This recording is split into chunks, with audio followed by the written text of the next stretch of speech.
Olá, esse é o Poder Entrevista. Meu nome é Alexandre Leorati, eu sou repórter de infraestrutura do Poder 360 e hoje vamos entrevistar Atílio Rulli, diretor de Relações Governamentais da Huawei Brasil. Muito obrigado pela participação, Atílio.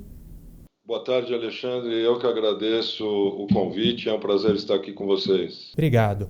Atílio, vamos começar explicando para quem nos assiste qual é a participação da Huawei neste processo de implementação do 5G no Brasil.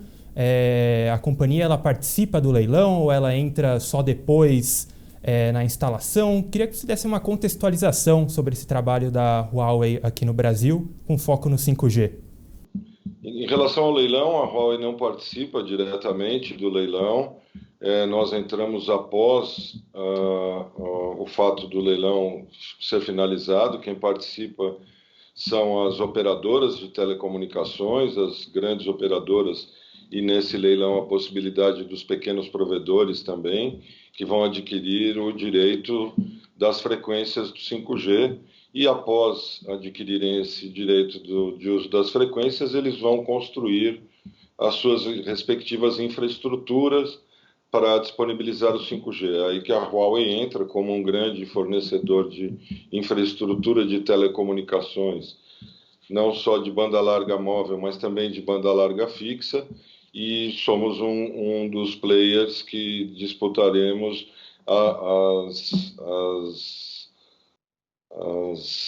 construções, né? Participaremos das construções das infraestruturas das operadoras, como nós estamos fazendo ao longo desses 23 anos do Brasil, que nós participamos da infraestrutura do 2G, do 3G, do 4G e 4.5G no Brasil, ao longo dessa jornada que a Huawei está presente no Brasil.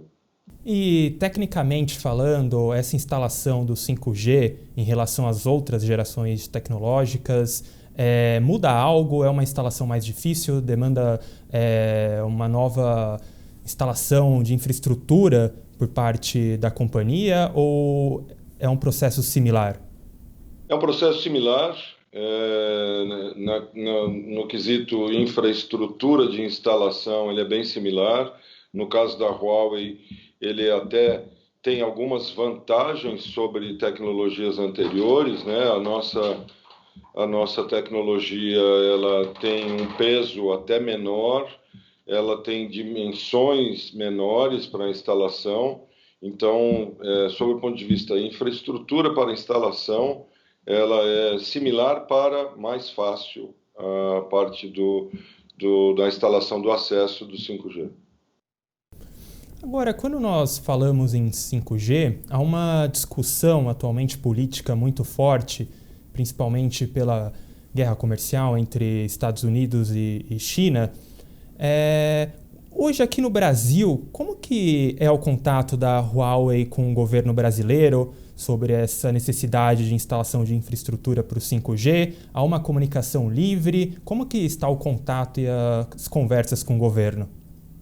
Olha, Alexandre, como todos os grandes fabricantes de infraestrutura de comunicações, nós mantemos uma conversa direta, colaborativa com o governo brasileiro, seja com a parte de ministérios ou com agências, com a agência reguladora, no caso a Anatel, através de consultas públicas, audiências públicas, participação de reuniões em grupos de trabalho, ou diretamente, às vezes, como Huawei e os outros fabricantes, ou, às vezes, indiretamente, através de associações que também representam os fabricantes, né? No caso, Telebrasil, Feninfra. Então, essa discussão ela é colaborativa, né?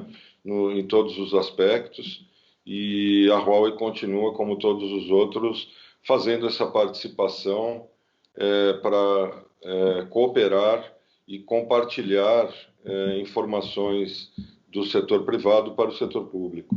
Agora, nós também vimos algumas notícias de países que bloquearam o acesso da Huawei para a instalação de infraestrutura do 5G. Como que é essa situação atualmente no Brasil? Há algum veto para a atuação da Huawei ou o mercado continua totalmente aberto para a implementação do 5G?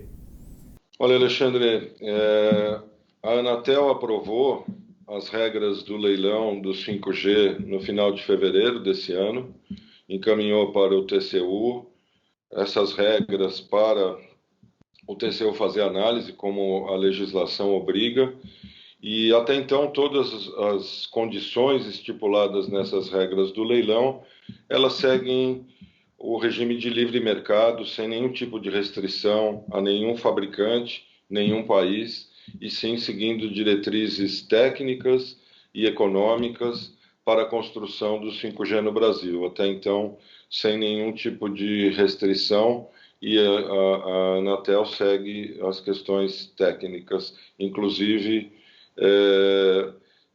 colocando no leilão o que tem de mais atual de tecnologia do 5G no mundo, que eles incluíram uma tecnologia que chama-se 5G Standalone, que é o Release 16, que é o mais atual, a mais atual versão de 5G no mundo. Então, a parte técnica da Anatel muito bem escrita e a parte do livre comércio e da liberdade de mercado também prevalecendo. Agora, sobre esse 5G standalone, que inclusive o ministro das Comunicações, Fábio Faria, chama como 5G Ferrari, ele reiteradamente em eventos do governo tem falado que todas as capitais do Brasil terão esse 5G puro até julho de 2022. Do ponto de vista da infraestrutura de instalação do 5G, isso é possível? Ou é um prazo que, na sua visão, fica muito curto para a companhia e também para o setor? Olha, Alexandre, seguindo os ritos e os prazos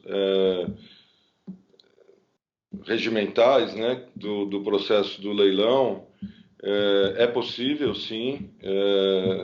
Inclusive consta nas regras do leilão um cronograma que coloca essa posição que você citou, até 31 de julho de 2022, as capitais e o Distrito Federal cobertos pelo 5G. Então, é possível sim, e caso o cronograma continue sendo seguido, existe essa possibilidade, inclusive pelo próprio timeline que existe no processo. E ainda sobre o edital do 5G, a previsão do governo é que o leilão seja realizado no segundo semestre. O TCU ainda analisa, né, esse edital, o ministro Raimundo Carreiro é o relator, e já demandou algumas mudanças no edital para a Anatel, para o Ministério das Comunicações. Qual que é o prazo, o planejamento que a Huawei trabalha para que esse leilão seja realizado? É no segundo semestre mesmo ou é mais para o final do ano? Existe alguma data que vocês trabalham com isso?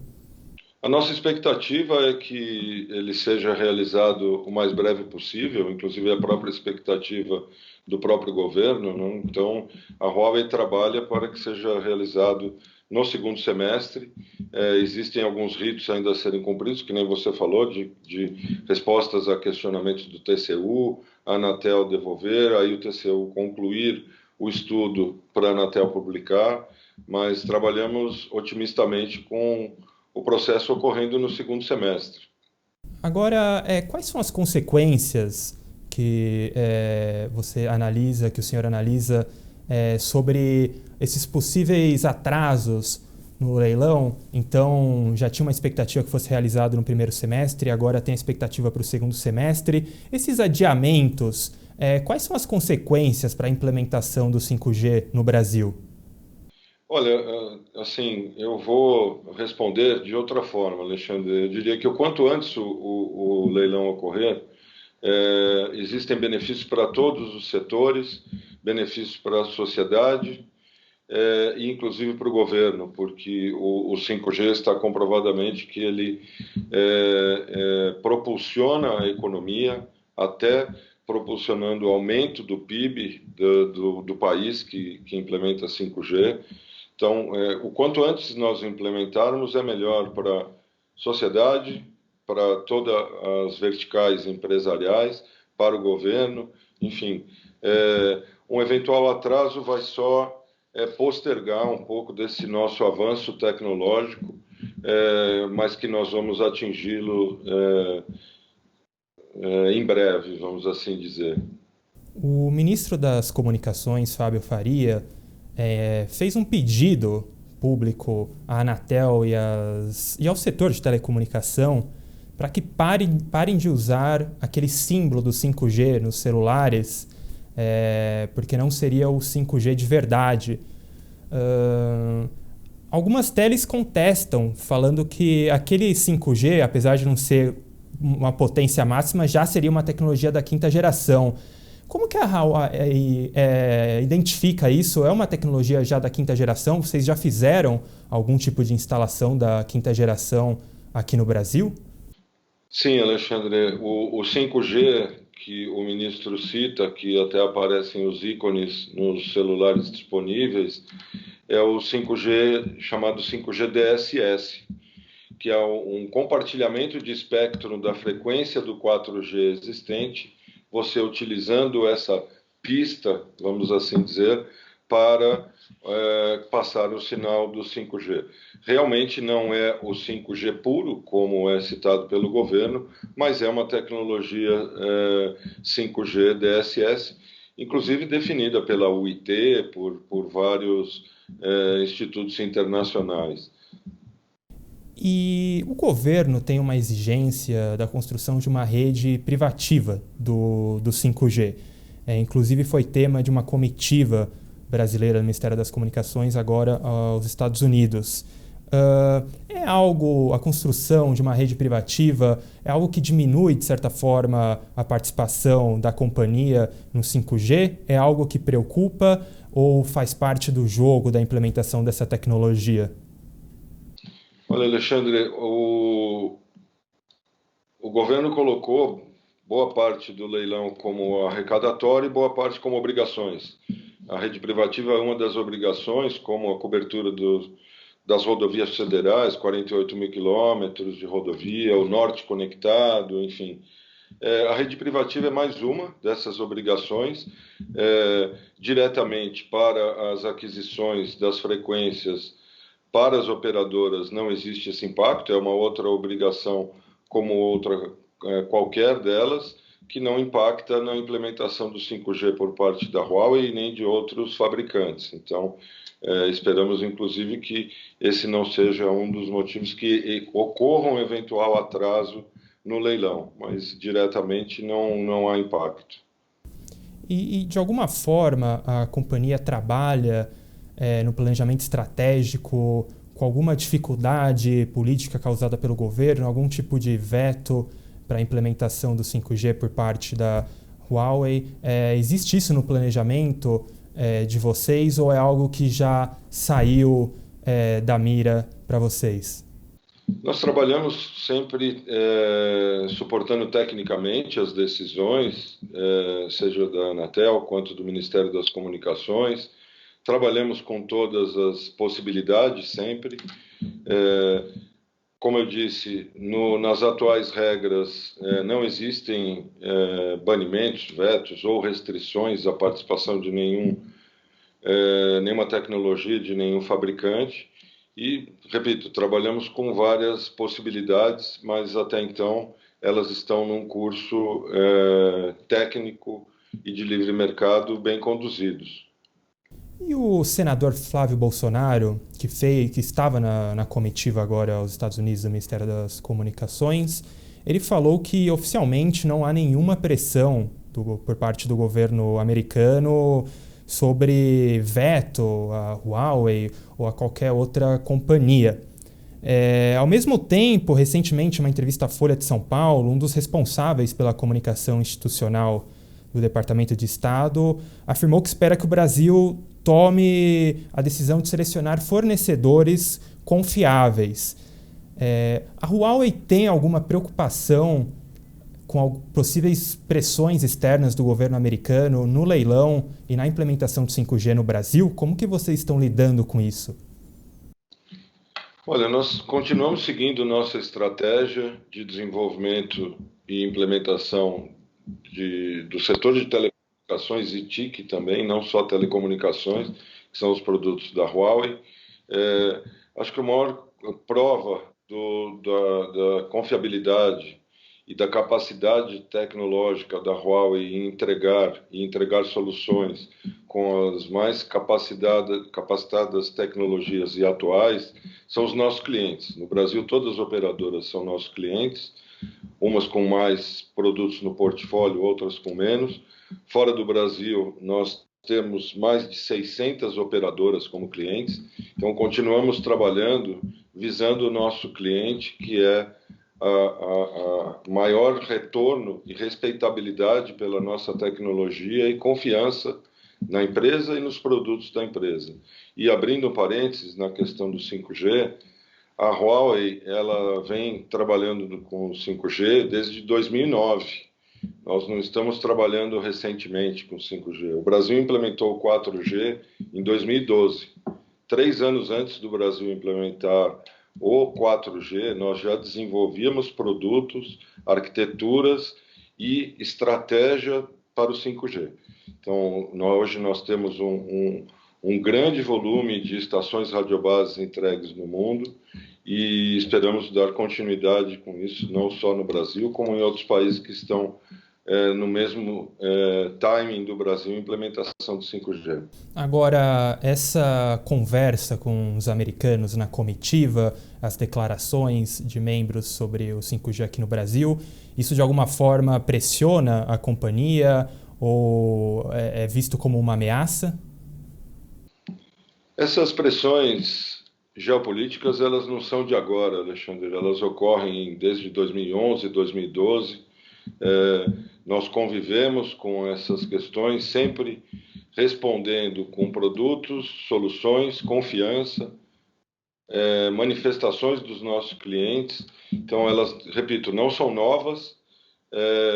A Huawei, eu tenho certeza que é uma das empresas mais testadas no setor de telecom do mundo e até então nada foi comprovado contra os testes que foram feitos, seja de interoperabilidade, capacidade e cibersegurança. Então, trabalhamos sempre para aumentar a nossa capacidade nesses 3 segmentos que eu citei. Sobre essa questão da cibersegurança, né, que citam muito hoje, está muito em alta, existe algum padrão de segurança das instalações desses equipamentos do 5G? Na questão da segurança de dados dos consumidores, isso é um padrão que hoje já existe aqui no Brasil, que a Huawei já trabalha com esse tipo de segurança? Sem dúvida, esses padrões eles são padrões mundiais, construídos pela 3GPP e GSMA, que são as instituições mundiais que regulamentam segurança e interoperabilidade e padronizações para o 5G e para as outras gerações anteriores também. E a Huawei tem as certificações de todos esses organismos mundiais, principalmente no quesito de cibersegurança, que nós também envolvemos muitos esforços, temos grandes centros mundiais de cibersegurança e grupos de trabalho bem grandes de cibersegurança. Agora, o Brasil é um país com uma extensão, geograficamente falando, enorme, né? E o ministro ele já falou sobre esse objetivo de ter o 5G nas capitais até julho. Agora, do ponto de vista de infraestrutura, qual é o atual cenário do Brasil e até quando a população inteira poderá ter o uso do 5G? Isso é uma missão que pode demorar quanto tempo? A implementação de cada nova geração de comunicação móvel, Alexandre, ela leva alguns anos. Por nossa experiência e análises e até consultorias independentes, a do 5G ela vai ser a mais rápida delas em implementação, apesar da sua magnitude ser a maior delas. O tempo de implementação do 5G no mundo, o atingimento de populacional Existem estudos que apresentaram que em 2025 metade da população mundial já vai estar com acesso ao 5G. Trazendo um pouco desse cenário para o Brasil, o cronograma do leilão das frequências, ele tem também uma jornada, como você falou, começamos com capitais, Distrito Federal, depois cidades com menos de 500 mil habitantes, 300 até 50, áreas rurais, e esse cronograma ele vai até 2028, 2029. Então, é uma jornada, não é uma virada de chave, até pela mudança de paradigma, né? O 5G não é uma evolução do 4G, ele é uma revolução, mas ele segue uma jornada similar para menos tempo de implementação fim a fim. Esse menor tempo de implementação seria devido a uma infraestrutura que já está pronta em relação ao 4G? Na maioria das vezes você vai utilizar a implementação infraestrutura existente de 4G e crescer com base no legado e expandindo com novas estações radiobases, com mais conexão em fibra ótica, enfim, mas ele segue como premissa iniciar sob a construção de infraestrutura existente. Ainda sobre a instalação do 5G, ano que vem temos um ano de eleição presidencial. A companhia, de alguma forma, tem alguma preocupação sobre uma possível politização ainda maior do 5G no Brasil devido ao ano eleitoral, ou de que, de alguma forma, o discurso se vire contra as empresas do setor de telecomunicação? Alexandre, nós continuamos seguindo nossa estratégia de desenvolvimento do setor, como eu citei, há 23 anos, colaborando com esse desenvolvimento. Esperamos que nenhum tipo de influência externa ou mesmo interna atrapalhe a questão do desenvolvimento do próprio Brasil. O Brasil ele retomou um nível de transformação digital bastante interessante para os padrões dos países em desenvolvimento, vamos assim dizer. Nós, no período de pandemia, o setor de telecomunicações teve um aumento de mais de 50% de uso de dados. O segmento suportou esse crescimento sem maiores problemas e esperamos que o Brasil continue nesse desenvolvimento para a transformação digital cada vez mais acelerado e alinhado com os principais países do mundo, o que gera empregos, melhoras na economia, melhora de qualidade de vida. São várias vantagens que a infraestrutura traz para o Brasil e para o brasileiro. A Huawei lançou no mês passado um novo sistema operacional Harmony, correto? Que, segundo a apresentação, já é todo adaptado à tecnologia 5G. Queria que você explicasse um pouco sobre as vantagens desse sistema operacional, o porquê dele já ser adaptado para o 5G e se também tem a previsão de quando ele pode chegar no Brasil, se é só depois do leilão ou se já há conversas para implementação aqui no Brasil. O nosso sistema operacional Harmony OS, ele é uma plataforma que ele atinge todos os dispositivos de uso pessoal e domésticos da Huawei, os smartwatches, os computadores, as TVs inteligentes, os celulares, os tablets. Então, ele é uma plataforma única, gerenciamento e interoperabilidade de todos esses dispositivos. O sistema operacional, ao longo do tempo, ele vai chegar no Brasil por parte desses dispositivos. Como eu falei, alguns vão chegar antes no Brasil, esses dispositivos, outros depois, mas ele é, como você falou, um sistema operacional já aderente ao 5G e também a esse fato de ser multi-plataforma sobre a questão de dispositivos, que com um único sistema operacional você gerencia todo esse seu ambiente de uso doméstico, pessoal e até de escritórios. Voltando ao tema sobre a instalação do 5G, qual que é a previsão de gasto que isso pode gerar num país do tamanho como o Brasil? E também se existe alguma previsão de retorno com esse tipo de investimento, se for aderido aqui no Brasil? Ótima pergunta, Alexandre. Essa previsão, existe um balance do uso do CAPEX, né, do uso de investimento por conta das operadoras e dos pequenos provedores. Por que desse balanceamento? Porque para a construção da infraestrutura do 5G, as operadoras vão ter basicamente 3 grandes gastos, né? O uso do direito das frequências, da parte arrecadatória, as obrigações e, dito isso, eles vão ter que construir sua infraestrutura. Então, como isso é um balance, não dá para você estimar com precisão quanto que se gastaria na terceira parte, que seria a parte de infraestrutura, que vai depender. O bolso é um só, né? Eles vão ter que tirar do mesmo bolso esses 3 dinheiros, né? Então, não existe ainda uma previsibilidade por essa interdependência.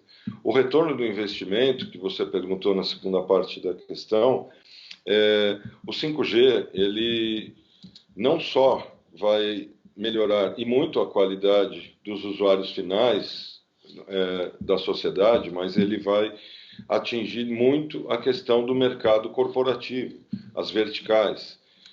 Então, assim, o setor financeiro, o setor industrial, da indústria 4.0, setor agrícola, mineração, vários outros setores serão impactados diretamente e vão ter redes especializadas para esses setores, que vão ser a parte que vão monetizar as redes 5G também, aumentando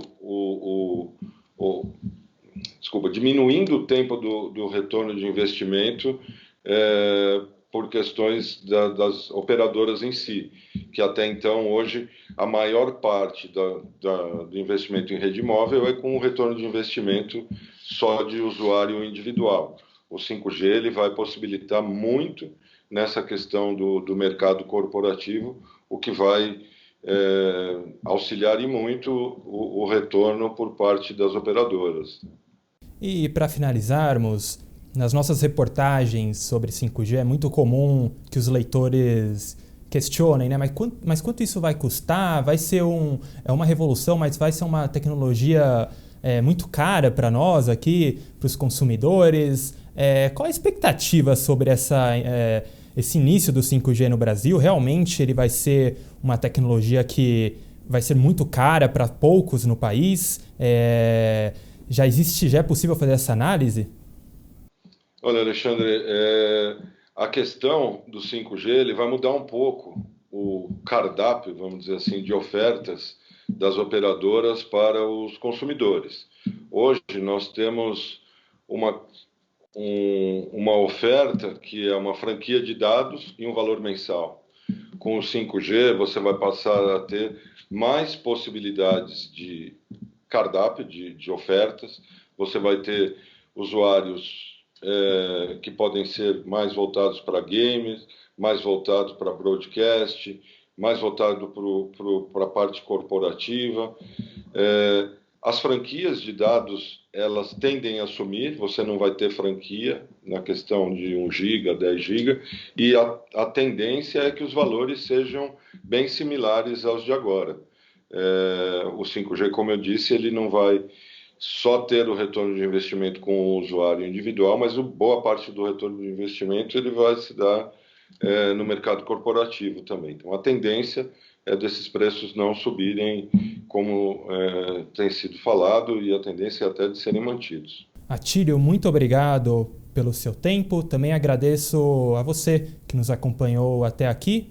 Não deixe de dar um joinha neste vídeo e também ativar as notificações para você receber os próximos vídeos e entrevistas do Poder 360. Muito obrigado.